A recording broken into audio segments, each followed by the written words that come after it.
Witcher fanfiction, short story, Three Jackdaws. Written by Irene Marras. Three Jackdaws. A crowd had gathered in the courtyard of the tavern. Two young girls, an elf and a half-elf, stood in the middle of the courtyard. The black-haired half-elf stood behind the brown-haired elf, looking timid, tugging at the other girl's sleeve. "Leave it, Riana. It's not worth it. Not worth it." The elf girl stood with greenish-blue eyes blazing, arms crossed and a defiant look on her face, not caring about the hostile stares she was receiving. "Those guys harassed us and yet we get thrown out for doing absolutely nothing. Go to hell, elves." One of the men snarled. "Do your wives know you're groping young girls in taverns? Or don't your wives put out any more? No wonder, your breath smells of wet dog and your heads are emptier than the wine barrels in this tavern." Silence fell for a moment. Then someone laughed. "Riana? Come on." The half-elf hissed, trying to jerk the other girl into motion as a few of the men stepped closer. "Think you're funny, huh?" One of the men asked. "Come see the show tonight. I can make everyone laugh real hard by telling the story of the village whose men's miserable little pricks were left flapping in the wind as they drove off all the women away with breath that would have killed a dragon." The situation was about to explode when suddenly a calm voice from the crowd said, "That certainly sounds like a story I'd like to hear. Perhaps after these gentlemen have had their drinks and calmed down a bit." A small human man stepped forward. His temples were already a little grey, but his dark eyes twinkled kindly. Beside the man walked two black-skinned warrior women, clearly from Zerikania. The women scowled around them, their eyes streaked, and all made way for the trio. "And who might you be?"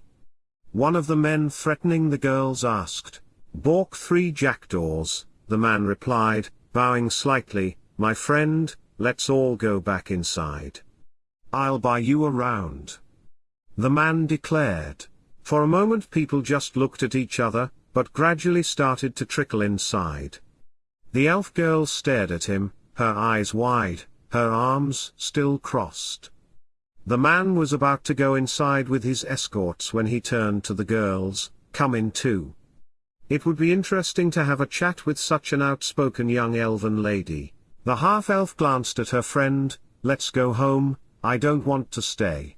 "Then don't stay," Riana said and started to stomp inside. Balk smiled and let her pass him into the tavern. "Don't worry young lady, your friend will be safe," he said to the half-elf who had stayed to watch after her friend. The tavern was dimly lit, and the tension of the recent close encounter was still felt in the air. Balk, the strange little man, didn't seem to care much, though.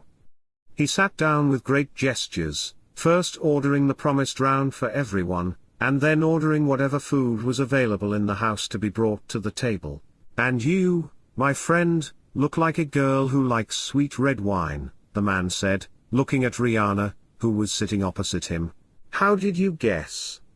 the elf asked, eyes still attentive, but now decidedly less hostile. The man chuckled. "You learn all sorts of things when you live long enough.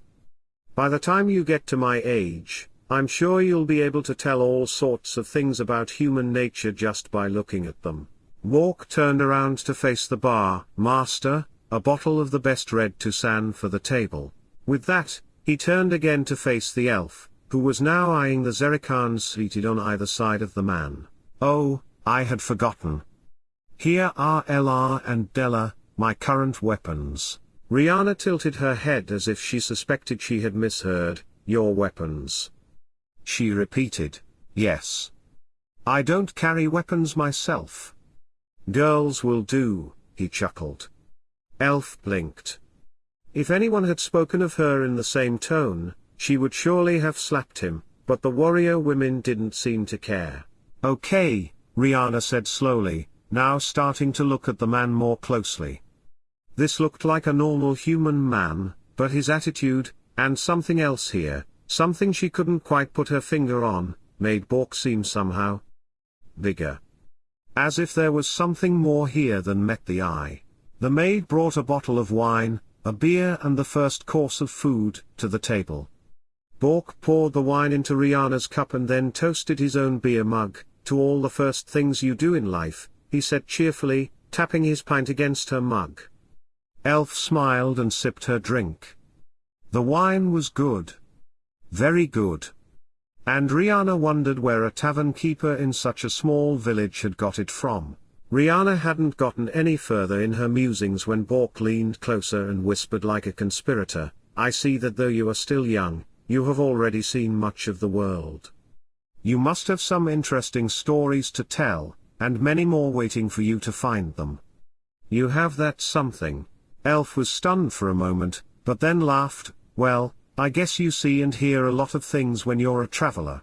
I think there'll be a lot of people who'll tell amazing stories about the time they met you," Bork said, straightening up. Riana smiled and raised her mug to her lips, because this was one of the few times she didn't know what to say. Who the hell was this little man? "So you're a traveler. Judging by your little talk outside, you're also a performer.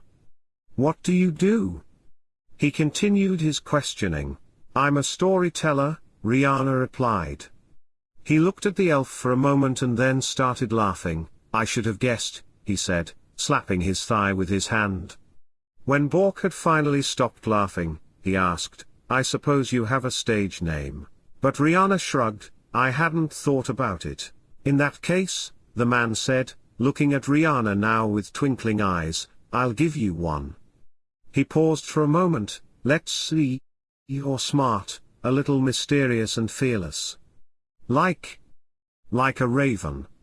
And you wear red, the color of passion and power." The man nodded towards Riana's dark red outfit, and paused dramatically. "Let your name be Derek Serbin, Red Raven. Storyteller and teller of magnificent fables." Riana was beginning to laugh at the man's pomposity, but she raised her mug in approval. Bork tapped his beer mug against it, "To Red Raven. To the new legend." When Riana climbed on stage that night, she introduced herself as Red Raven, and as promised, she told the hilarious tale of a small village, its thinking men, and the strange little man who saved the loud-mouthed elf from trouble. And Bork, sitting in the front row, listened and laughed harder than anyone else.